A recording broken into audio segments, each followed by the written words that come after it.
Hi, everyone.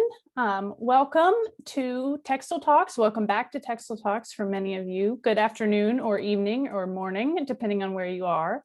I am Emma Parker. I'm project manager at the Quilt Alliance, and we are so glad that you took the time to join us today. I hope you'll say hi to everyone in the chat box if you'd like to, and tell us where you're connecting from today. We would love to hear from you. Textile Talks is a weekly series presented in partnership by the Quilt Alliance and 5 other partner organizations who are shown here. All of these Textile Talks are recorded and available via YouTube. My colleague Amy Milne is staffing the chat box today, and she'll put the link for the YouTube recording playlist so you can see any of the videos that you've missed over the past 2 years now, almost 2 years. The Quilt Alliance is the smallest member of our powerhouse consortium, but our mission is huge. We are trying to document, preserve, and share the stories of all quilts and all quilt makers. Our vision is no more anonymous quilt makers. So today we're going to present a demonstration of our longest running oral history project, and it's actually the largest oral history project of its kind in the world. Called Quilters Save Our Stories, or QSOS. It started in 1999, so it's got a long history. You can visit our website to listen to other QSOS interviews and become a member or a donor to the Quilt Alliance. Amy will put a link to that in the chat if you're interested now and later. So we definitely rely on community support. We're a tiny nonprofit to carry out this important mission. So, whoops. We are able to offer this series free to you because of the generosity of our underwriting sponsors, which are shown here. I hope you'll visit them and patronize them and remember their businesses. We are so thrilled to be in our 3rd year of Textile Talks. I was wrong when I said 2 years before. Thank you to these partners and to you all. As you already noticed, you can use the chat box for greetings, comments, and technical help. And you can use the Q&A box to enter any questions that you have for our panelists. You can also turn on live captions by clicking on the live transcript or CC button on your Zoom controls. This setting may also be found in your preferences. If you're on a phone, you might have to dig a little bit, but it's there. And also, if you have a pair of headphones, grab them if you'd like. We do have some pre-recorded content, so the volume levels may vary ever so slightly. Today, we are going to watch a Quilters Save Our Stories, or QSOS, interview with Pat Sloan, conducted by Frances O'Roark Dowell. So that we have time for a live Q&A session, we're going to watch a little bit of an edited version of this interview that was recorded just a bit ago on Friday, March 18th. Pat and Frances are going to join us after the video for a live Q&A. And Amy will put the link to the full interview so you can hear the whole thing in the chat box. The interview has also been added to our QSOS database and to the rest of the historic collection on our QSOS website, which you can find at qsos.quiltalliance.org. So we're going to go ahead and get things started with the video, and then we'll come back live for a Q&A with Pat and Frances. All right.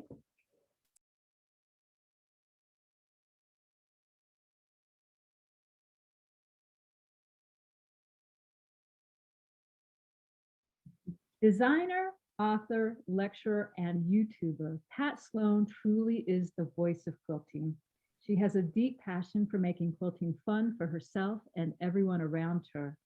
In 1999, Pat left a career in computers to start a pattern design and publishing company with her husband, Greg. In addition to designing and publishing her work, she began traveling around the country, teaching and showing her quilts to guilds and quilt shops. Over the years, Pat has had her designs published in all the national quilting magazines, has written and published 39 quilt books, and designed fabric lines with Benartex. When Pat took her passion to the internet, she built several quilt communities. Her Facebook group has over 253,000 quilters from around the world, the largest quilting community on Facebook. Now, Pat also comes to you 6 days a week in her daily YouTube videos, sharing sew-alongs, tips, and of course, loads of quilts. Pat Sloan, welcome. I'm so excited to be doing a QSOS interview with you. How are you doing today? Oh, Frances, thank you, thank you, thank you. This is such an honor to be here. And I just love seeing you again here to be able to chat with you. It's been a while. It has been, and I'm excited, and I'm very excited to start by talking about this beautiful quilt behind you. Tell me about this quilt. Why did you choose it for your QSOS Quilter Save Our Stories interview? What meaning does it have for you, et cetera, et cetera?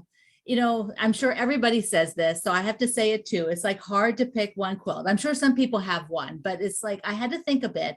This is called Times Remembered, which has actually, so you don't forget, it actually has it on the side of the quilt. And Times Remembered is, I think it's an important part of my quilt making because it has sort of a pivotal space for me. When I started learning to quilt, you know, I did a lot of patchwork, just like everybody else did patchwork. I live in Northern Virginia, just outside Washington, D.C. That's, you know, kind of the area I am. Everybody did a lot of very traditional work. And I had gotten into a guild, and the guild had a large number of appliqueurs. You know, we would go to guild meeting and everybody would sit and do their little applique like this. And I didn't have anything because I wasn't doing any handwork. And so over time, I wanted to learn, you know, how to applique, but, you know, it took a little while. So eventually my friends, you know, sat me down and showed me how to do some sort of fried eggs, you know, flour, you know, that kind, Frances, is just like a circle there with a dot in the middle. You know, like, here, this is not hard. You can do it. The reason why I decided that at that point in time is I wanted to be able to tell stories with my quilts in a different way that I couldn't do with patchwork. Mm-hmm. You know, I wanted to make images on my quilts. The area that I live in, of Northern Virginia, outside Washington, D.C., is quite traditional. And at the time I was learning to quilt, it was very traditional. People just did traditional type of quilt making. And we are just south of Baltimore, Maryland, and Baltimore, Maryland, or where Baltimore album quilts are. And for those of you who don't know what a Baltimore album quilt is, that they are similar to this, but extremely fancy. You know, each block might be 30 inches, and it might have 8,000 pieces. And, 1,000 of those are berries the size of the end of a pencil. They're just these elaborate, beautiful things. And most of us here in my area would eventually take some sort of applique class geared around a Baltimore album. That's kind of what everybody did. I never jumped into those classes. Instead, I sort of did other things. I found folk art, and folk art is a much simpler, much more open, much more large scale applique shapes. And when I started my business, I did start with applique quilts, and I was doing a very folk art applique. But my brain was still out there going, someday my big quilt that I should do would be a Baltimore album. And I have yet to do a Baltimore album, a traditional one.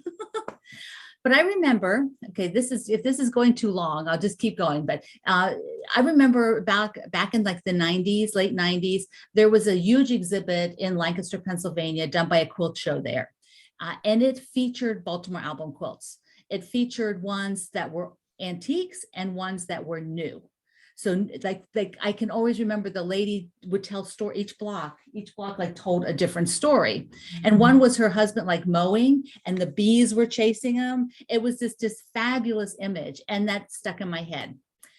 So fast forwarding a little bit, as my applique skills had gotten quite good. This is hand applique, this particular one. I'm more known for machine applique, but this, in the very beginning, I did mine by hand still. And I decided I would design my own Baltimore album quilt, because it was going to be a very long time before I was going to probably sit down and tackle a traditional Baltimore album. And what I did is I went through, I have a lot of books with antique quilts, and I looked through them and found the components of Baltimore albums. What were sort of components that happen, like these sort of wreath things? There's lots of that. And then in the middle, there's 9 blocks. So, but there's like bouquets. There's lots of bouquets. And so little critters, like this is a cat. And there's the heart and hand up there, there's birds.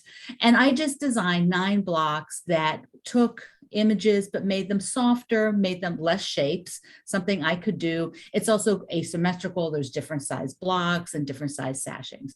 And so for me, when I finally made this quilt, it became really important as my story, as my progression as a quilt maker. And when I traveled and I taught on the road, this quilt has been to probably every single event I've ever done. Oh my God, it's a beautiful quilt. And I guess perhaps because of you're right by the birds and the nest and those Yes. eggs. I love those eggs, but what you said about it being asymmetrical too, I just find it a very pleasing quilt to look at. And so I'm so glad you brought this one, because it's gorgeous, and it makes me think maybe I could try something like that sometime. But no, it's a gorgeous quilt, Pat, and I'm so Thank glad you. that, and that's a great story. And speaking of stories, I want to know, when did you make your first quilt? And why? Yeah. And why? The big why. Why? Yeah, I probably made my first quilt about 30 years ago. Well, I made my very, very, very first one back in like 1978. It's a bedspread. You know, that was, you know, I made it once. It was a big, huge star. You know, I tied it, you know, about every 5 feet because I thought that would be enough. You know, it's just a, you know, that was the very first one. But then later, you know, about 25 years ago or so, my coworker and friend, Gwen, told me that I should learn to quilt. And I said, I don't think so. You know, I don't going to cut all that stuff up and put it back together again. I did that once. And she goes, oh no, you're going to love it. And so Gwen just signed me up for the, you know, all by hand cardboard templates, learn to quilt class, because that's the only way you could learn to quilt at that point. You know, they didn't teach you, even though sewing machines had been invented, they didn't teach you to sew with a sewing machine in the learn to quilt class. And I started learning because Gwen told me I would like it. And I did. And okay, so that's interesting. So many people say, oh, I made my first quilt and then I just kept quilting, but there was a period of time. So why did you make your third quilt? So we know you made the second quilt with that class. And from that point on, were you converted? I was crazy. I was making my second quilt during the first quilt class. Yeah, I was head over heels. This was like, I have found my thing. You know, I loved it. I just could not stop. I actually knew, Frances, I knew when I started, and it's like very quickly, I thought, I am going to make a lot of quilts. I can remember thinking that to myself. Now, this next question, it's kind of a wild one, because it's what have been some of the most important moments for you as a quilt maker, but you have had such a long and varied career as a quilt maker. I'm going to be very interested to hear which moments you pick out.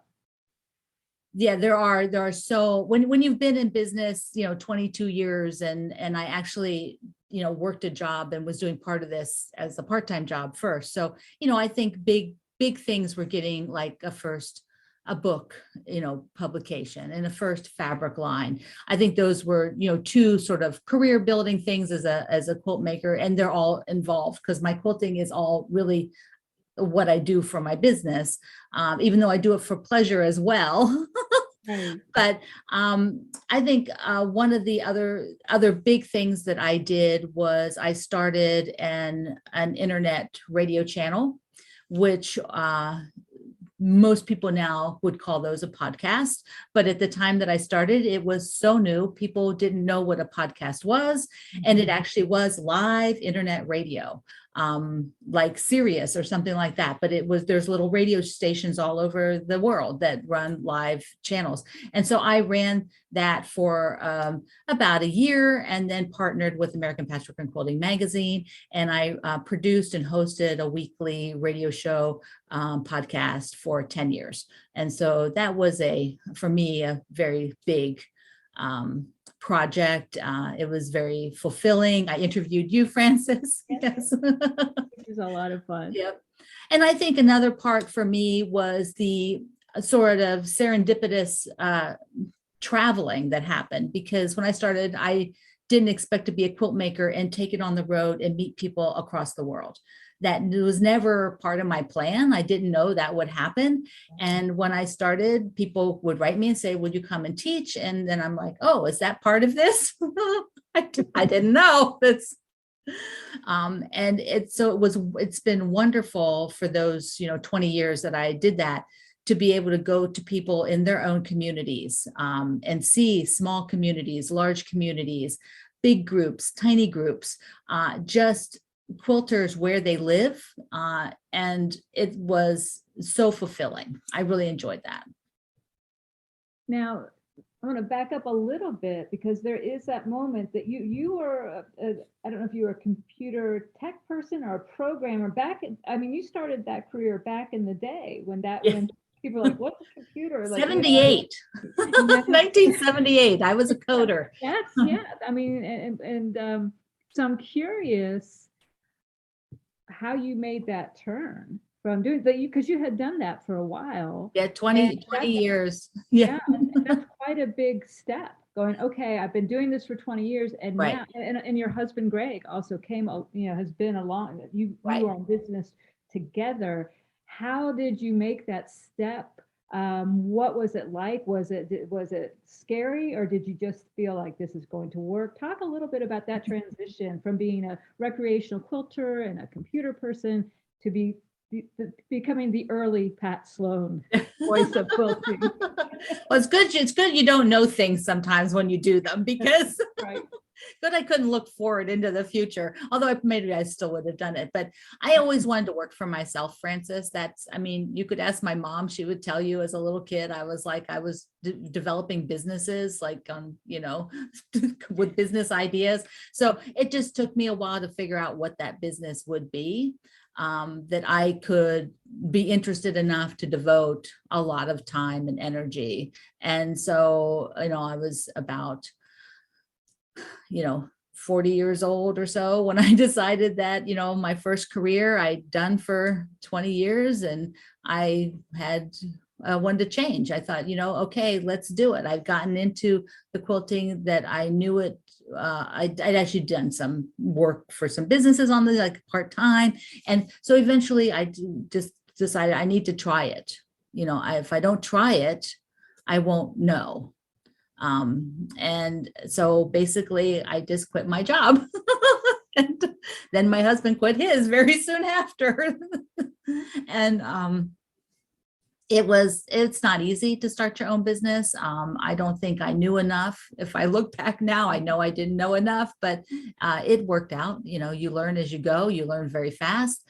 I had things set up, but not, they started rolling then after a while. But and I wouldn't say, probably the most scary part was just making the very decision to do it. Mm-hmm. After it was done, that wasn't scary. Then it was like, holy cow, let's get busy. And was the first thing that you did was it publishing a book? Were you teaching, and then just publishing single patterns? Oh, okay. And magazine work. Okay. And then very soon after, I was asked to teach, and I was like, I didn't know that's what I did, but now I teach too.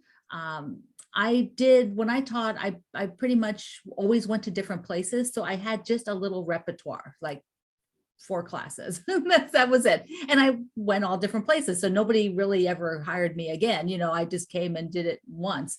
And I enjoyed developing those. It was very fun to go into, at the end of the day, to see what everybody had developed, how the same project could manifest itself into so many different variations with the fabrics people were using. I'm very into like fabric selecting. And if you watch my videos now, that's a huge part of what I do, because it's a stumbling block for a lot of people. So it was really fun to be able to show them ways to use their fabric and maybe differently than they had and branch out from what they were doing.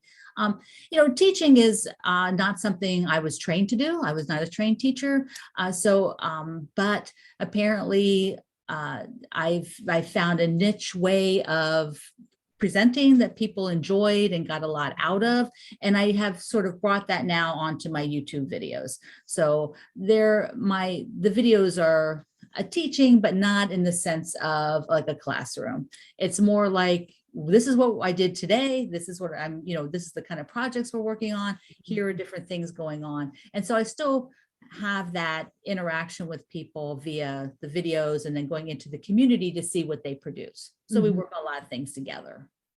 I want to talk about, it's funny, obviously you are an amazing quilt maker, and you actually had an exhibit of your quilts at the Virginia Quilt Museum, which is a really big deal. And I'd love for you to talk about why that was important for you personally, and what value do you see in this kind of exhibit, sort of a one-woman show, a large array of quilts, and then finally, what makes a quilt exhibit worthy? Why did you, I'm be curious, why did you choose the quilts that you chose for that exhibit? It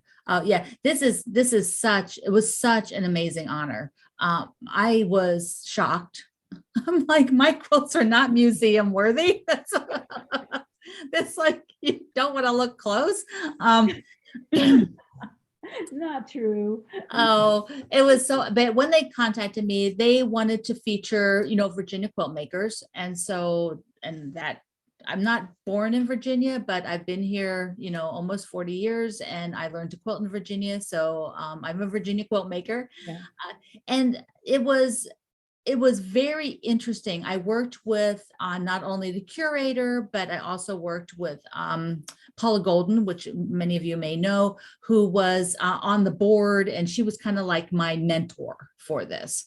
And so we came up with a theme, which for me often is easier if I'm sort of telling either my history or just some sort of specific story. And we decided the best thing to do would be kind of tell my history using 2 quilts at a time that sort of mirrored each other, or partnered together, like that they were similar in some way.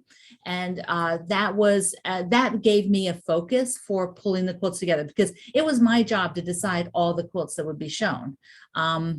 They left that up to me. So I went through and, with this focus, it was wonderful then I had 2 rooms, which was extraordinary. I was able to hang big quilts and small quilts. And, the Virginia Quilt Museum is in an old pre-Civil War home. So, it is a specific layout for a museum. And then you had a question there about why is it important for museums to show one person's work? And I think that is very, very important, because when you see one person's work and you get to maybe see a span, you can see how somebody's developed and changed. And it is it is inspiring. It can be eye-opening. It can also let somebody say, hey, if I can do this. I've wanted to do this type of thing. And there I can see they did quilts like me here. And then later on, they did this kind of quilt I'd like to do. Mm-hmm. So there's a progression, and it lets people understand that you aren't born just doing this. You get there via your life experiences and your work that you do. Were there any quilts you put on exhibit where you're like, wow, like talking about sort of going over the span of your quilting career? Like, I think of my early quilts, I'm like, those are not seeing the light of day. But were there any you felt like, all right, this is early and I feel a little vulnerable about showing it, but for the reason you just discussed, were there any where you're like, I'm not sure about this, but I'm going to put it on the wall? Yeah, there's probably one I thought was kind of boring. Because it was an early quilt, but I put it there. Yeah. So I have been in the public for so long, those things don't bother me, like I don't feel, too Right. like, well, you wanted to see it, so here it is. So here it is. You asked. For it. Well, when have you gone to similar exhibits of other people's work, or certainly I'm sure you've gone to a lot of quilt shows. So, the question, what makes a quilt exhibit worthy or show worthy? What are you looking for when you look at other people's quilts? What really speaks to you? Yeah. See, I exhibit worthy being a quilt show or exhibit worthy being a museum. For me, they're kind of two different things. Yeah, two different things. Yeah. But like, let's say if I'm going into a museum to look at quilts, which I've not had as much opportunity because there's probably not, not as many museums I've gotten to that have quilts hanging, and they're often just older quilts, which are great because I love old quilts, but I sort of enjoy seeing newer quilts too. And so I'm hit by design. That's, no matter whether I'm at the regular quilt show, I'm at the guild meeting, or I'm in a museum, it's all going to be the design. What is the design? What is it that sort of grabs my eye? It might be a color combination as well. And so I'm not a workmanship person. I'm not in there looking for workmanship. I'm not in there looking to see how much detail there is. I'm looking for overall design impact and color combinations. And those are what the things are that speak to me about a quilt. Let's move on, because I want to talk about something that I think is really important to you, and that is creating community. And you have created some very large quilting communities. Why is that important? Why are you so successful at that? What are quilters seeking when they look for community? Yeah, I started my first community probably in about 1998. Or I joined one. I didn't start it till a little bit later, but I joined one, and I was on the internet looking for friends pretty much. I was like, where are the other quilters? I can't be the only one out here in 1998, where are the other 5 of you? So, I found that when I could, I guess I'm a geek, I'm a geek, I'm a techie, I'm a geek. And I find the internet is such a powerful tool for so many things, so many wonderful things, that you can find friends anytime, day or night. And when you have a community place, you can get in on a conversation that might be going on because it's still sitting there and it's still being active, even though it may have started the day before. You don't feel left out because you missed the meeting or whatever. There's always something happening in the community. Friendships. I have so many friends that are just been friends I've met through the internet that I've rarely even seen in person, if at all. So I feel like when I built the communities, that is my, if lack for a better term, is my guild. So, it's a place for people to come, for quilters to come and talk about their passions, ask questions, get help, share trials, tribulations, whatever, successes, triumphs. Yes, I won the bobbin war. It's like any little thing that is wonderful and fun.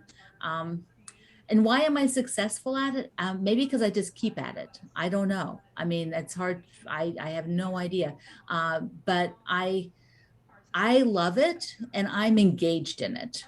I don't just build it and go check on it once a day. Right. I am there all day long, morning till I go to bed. I will go in and look, and this is just how my life has been for a lot of years. It's part of who I am and what I do. And so I think being engaged with your community is what makes it successful. And given the success of your communities, it's interesting to me because we're recording this interview in 2022. We've just come through a rough couple years with COVID, but also in terms of we're here in the US and we know what the political situation is. We know that people are having a harder and harder time creating community across political lines. But I know as someone is in the quilt community as well, there are people from all parts of the political spectrum, all parts of, all the spectrums, quite frankly. What are you doing that what's happening in your community that keeps it cohesive as opposed to embattled, embittered, what have you. Right, right. It's very important. When you run a community, you have to have guidelines and you have to stick to them and be consistent. And this is massively important. My community is about quilts, number one.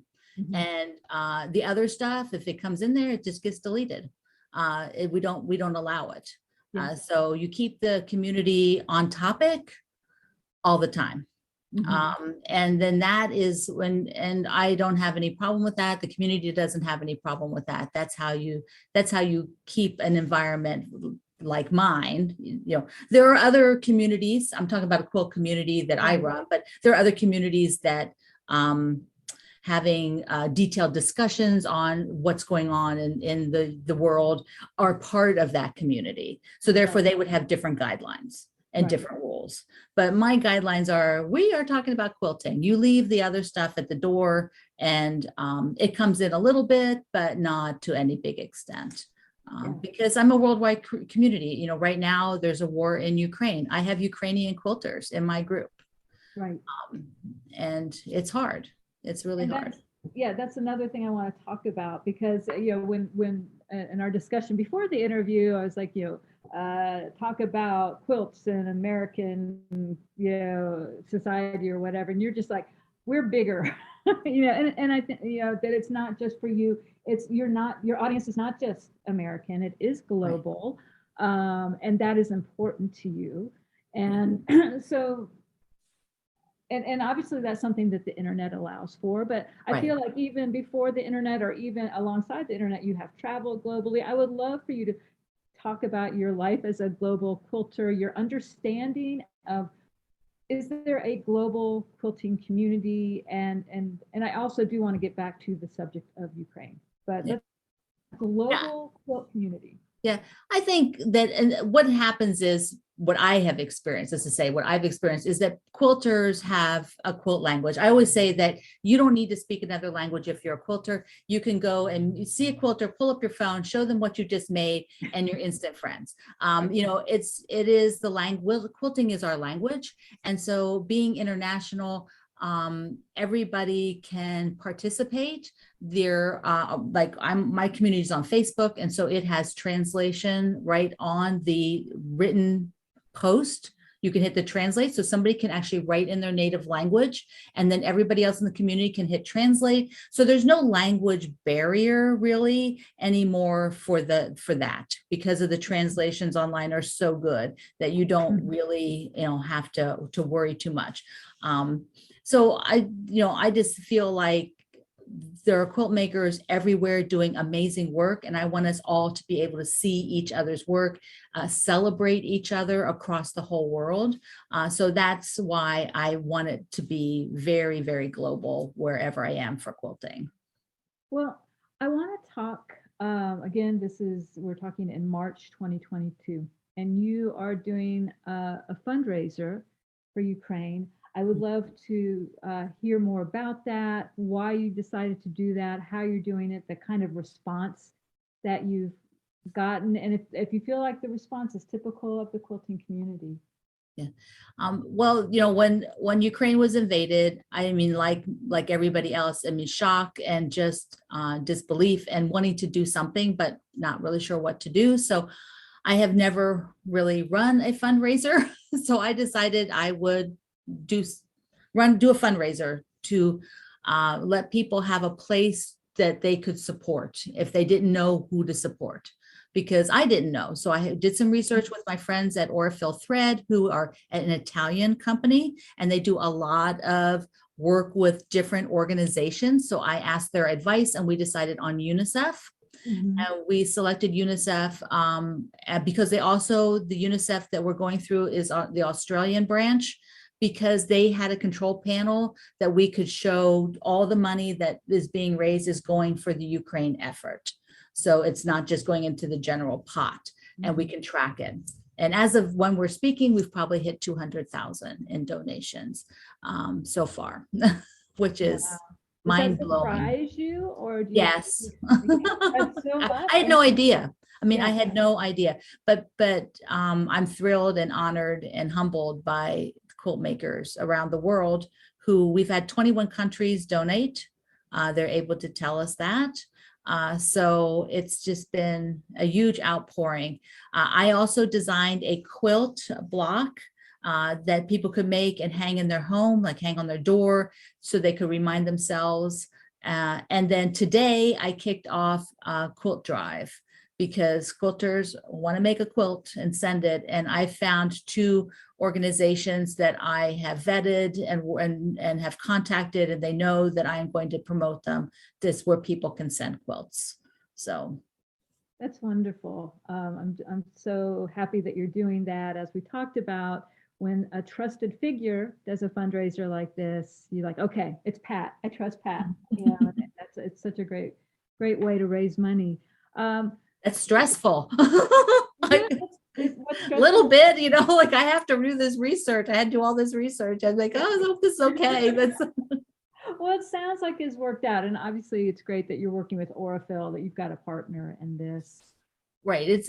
Whenever you do something you're not, you know, that's new for you, that is could, you know, involves money. That's like, I want to be sure I talk with somebody who has been there and can give some advice. And so they're great friends. They've been my friends for many, many years. So Yeah, it's a great company. Pat, it's been amazing to talk to you. You are one of my favorite quilting people, and I know that everyone's going to be so excited to hear this and hear what you have to say. I want to close this out by asking you what's your favorite part of being Pat Sloan and being Pat and doing what you do? What gives you the most joy? I think probably it is just being able to communicate with people. I mean, and talk quilts.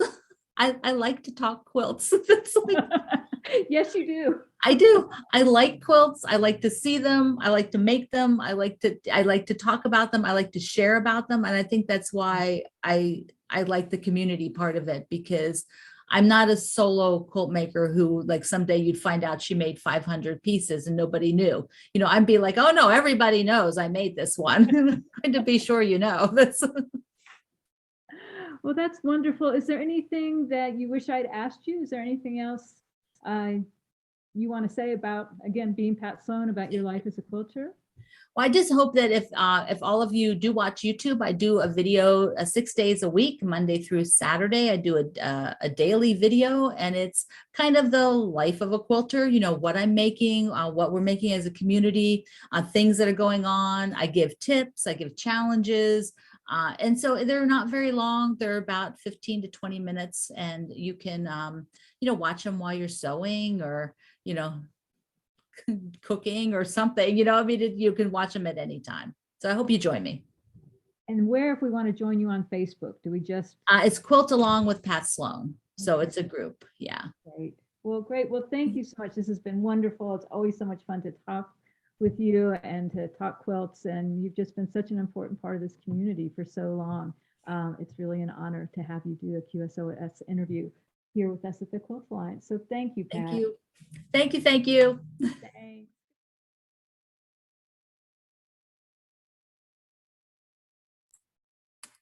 All right, that was fantastic. I think we've got a lot of great questions. I'm going to invite Pat and Frances to join me here live for Q&A. Thank you so much. I'm so glad you're both here. We've got lots of audience questions. I'm going to let Frances kick it off with one question, and then we'll pick from some audience questions and see how many we've got time for. Okay, Pat, it's good to see you. And you know what I learned watching that video with all the overlays of images is you always have had great hair. All the colors. Your hair is always amazing. I love your quilts, but I really love your hair. Thank you. All right, people were so excited about this interview and about this Textile Talk that we actually got questions beforehand. I'm going to ask you one of them, and then we'll go to the questions from people who are actually asking questions during the show. And I loved watching the chat too. We're having a lot of conversations in there. But we got a question. It said, Miss Pat, what is your process when you want to create a new quilt? How do you choose your blocks, color, fabric, and so on? Yeah. That's a really good question. It's basically, I have two processes. I'm either starting with a fabric line and I'm creating something to showcase the fabric line, which might be because it's my own fabric line, or it might be a bundle that I fell in love with. So I'm like, what am I going to make it with? And the other thing would be, the other way I start is with a story or with a theme. And then I take that theme, and a lot of my quilt alongs are done like this. When you come for my quilt along, I don't just say, this is block 1, this is block 2. It's like, oh, no, we have to have a story. So, every block feeds into the entire story. We did like Grandma's Kitchen. We did Out of This World. We've gone camping, on a picnic. Right now we're doing Sweet Dreams. And each time then, that is what drives the whole design process for me. So it's very specific. Those are basically the two ways I work. Oh, that's great. I love that. I love Sweet Dreams. That's so nice. We have gotten more than one question about basically how many hours a day are you working, Pat? And how do you manage your time? Yeah. Yeah. Well, I like to do what I'm doing. So I work a lot.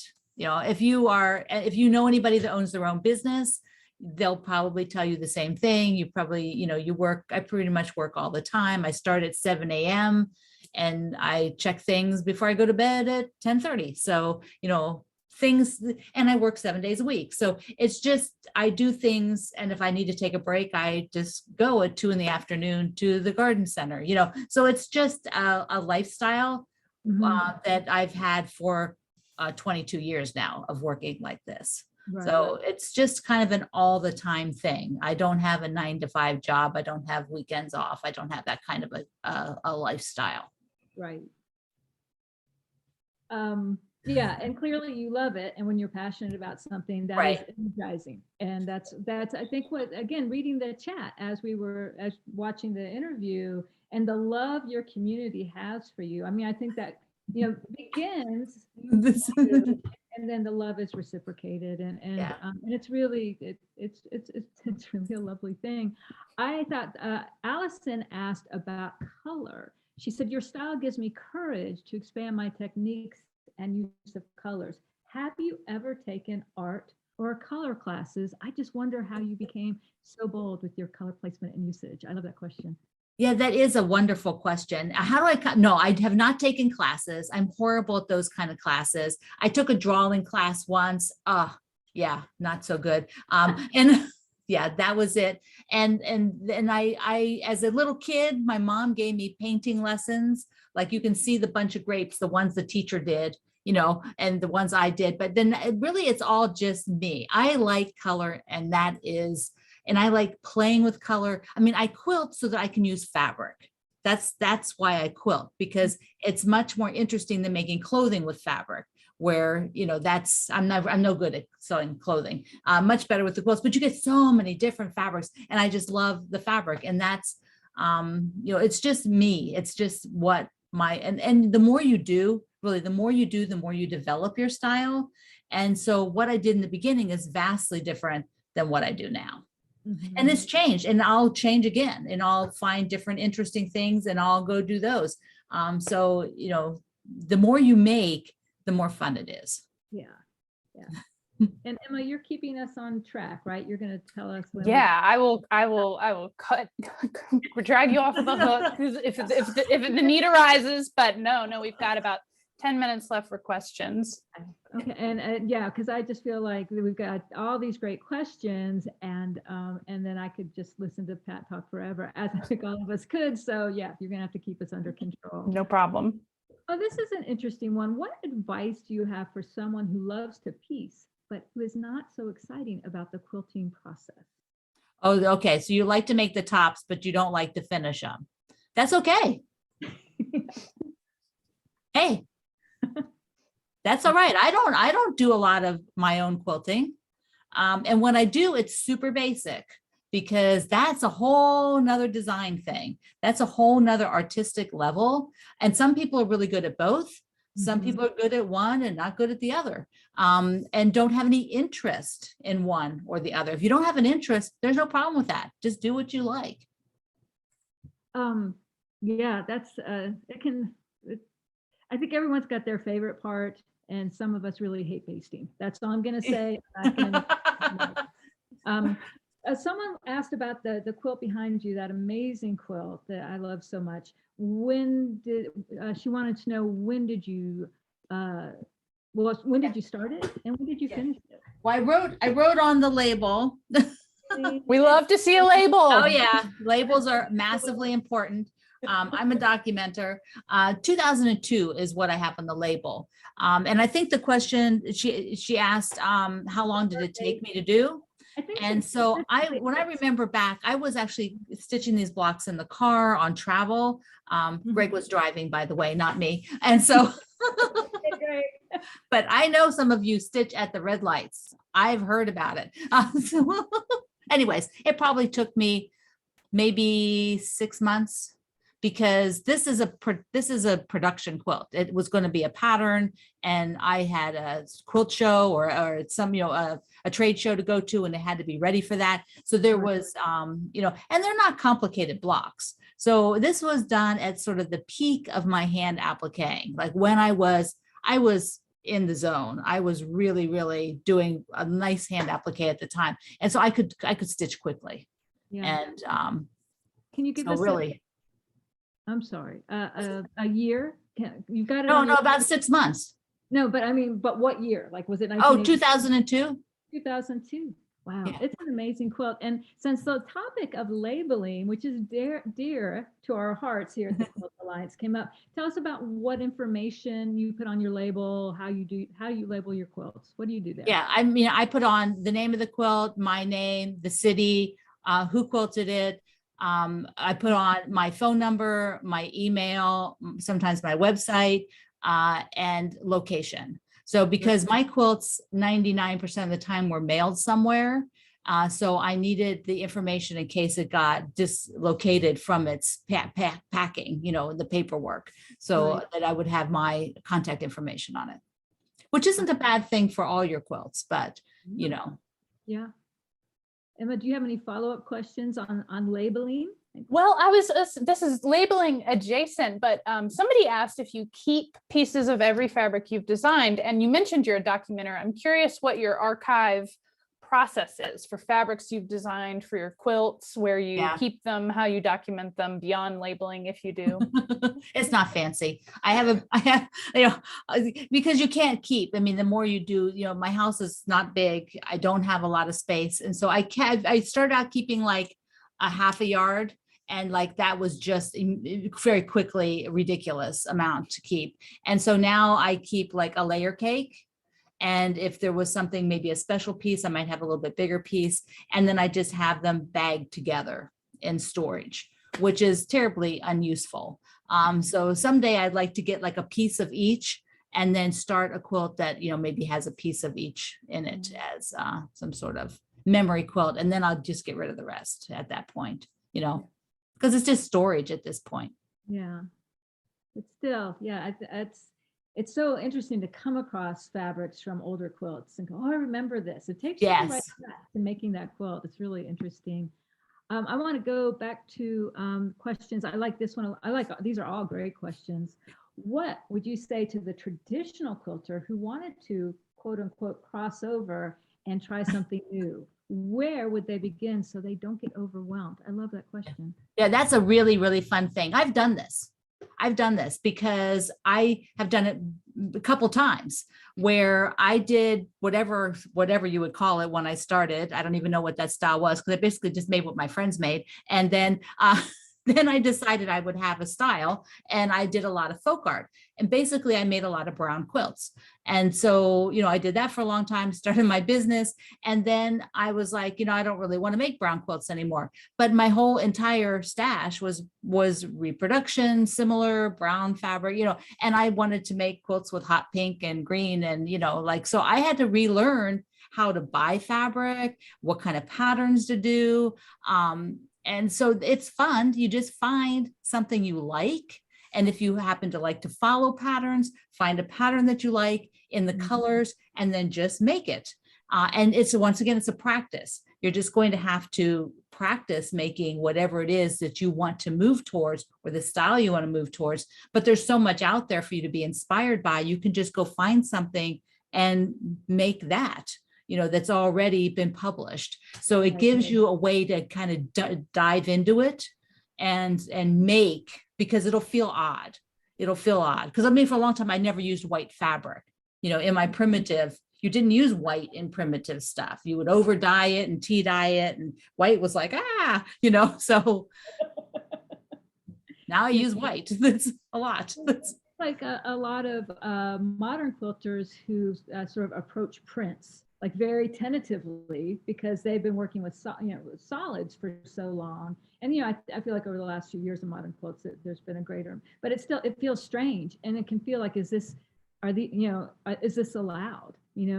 Well, I think your brain isn't used to doing those combinations. When you've done certain combinations, then your brain, in order to do a different combination, it takes a little practice, because you're looking at it going, I don't know, does it look good? I don't know, so maybe find a friend who does that, and they can, say, yeah, it does look good when you cut those up, because it always looks so different after you cut it up. You're looking at these great big pieces, and you're going to be cutting 2-inch squares. So it's your brain has to learn to visualize that. Yeah, that's a great point. I copied a question that was in the chat, and I copied it because there was this whole, I loved watching the chat. It was a little bizarre because you were talking in the interview and also typing in the chat. Yeah. Oh yeah. This, my brain was having a hard time. Of course you weren't, because we recorded the interview a couple of weeks ago. But so people were like, please come here, please go there. And you were saying, I'm sorry, I don't travel anymore. Is that correct? That's correct. Yeah, right. I did travel for, 20 years on the road, quite a bit, quite heavily traveled to a lot of states and a few countries, which you'll see when you watch the long version. And after that, I mean, we had planned to stop traveling at the end of 2019. Yeah. So basically that was our last in teaching engagement, travel engagement. And you change and you move. 20 years of one thing is great. Now I can focus on other things. I'm online, and and I can do other stuff. So you broke parts today. That's all I'm saying. Yeah. There are people who are very resistant to this notion. But someone did ask, did you have a favorite place? Now I like this, have a favorite guild. I'm like, I'm not sure you should say that. Yes, my favorite guild was the Triangle Modern Quilt Guild. That's my guild. No, yeah. Favorite place, guild, show, or destination when you were traveling? Was there one place that really hit your heart? I went to a lot of wonderful towns. We traveled to your hometown, like your tiny little town somewhere, that had no hotel, like we had to stay in the town next door in a hotel, so I mean, we went to a lot of places. But I think for those of you who have never experienced a large quilt show, I think that's the thing you should put on your list, because there are several large quilt shows across the United States that happen, such as in Paducah, such as Houston, their Road to California.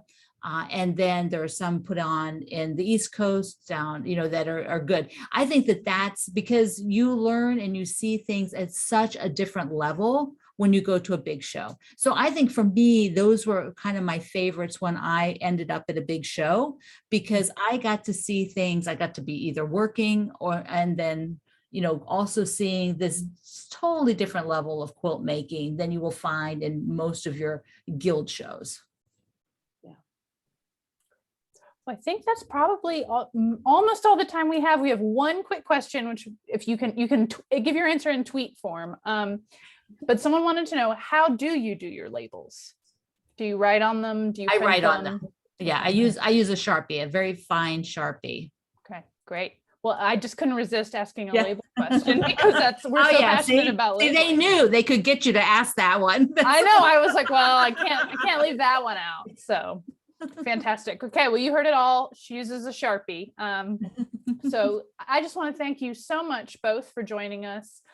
Before we go, I do have one quick special announcement. So I'm going to go ahead and reshare my slides for just one moment. That I think if you all enjoyed this interview today, I absolutely recommend joining us for a fundraising event we have called Quilters Take a Moment.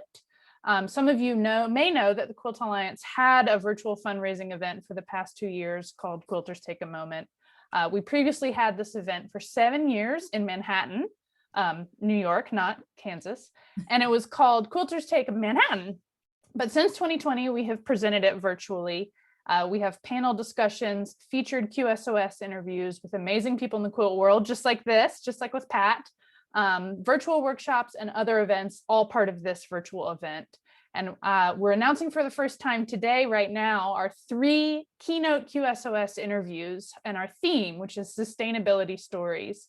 And our keynote speakers are going to be Carla Hemlock, Tula Pink, and Jennifer Sampu, along with panels about running a creative business, reusing and preserving vintage textiles, and quilt making with a smaller environmental footprint. So you can visit QTM 2022 to read more about the event and sign up to be notified when tickets are available.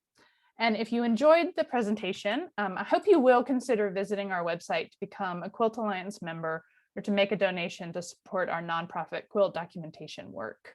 And also one final thank you to our sponsors for supporting this programming and letting us make Textile Talks a free series to everyone.